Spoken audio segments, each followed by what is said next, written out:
avere la certezza che le rose fioriranno senza spine. E beh, cambierebbero le cose. Immagini se non so si potesse,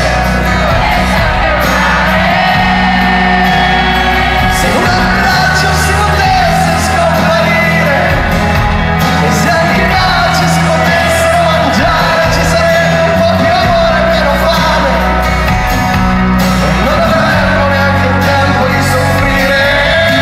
Immagini se invece si potesse non morire,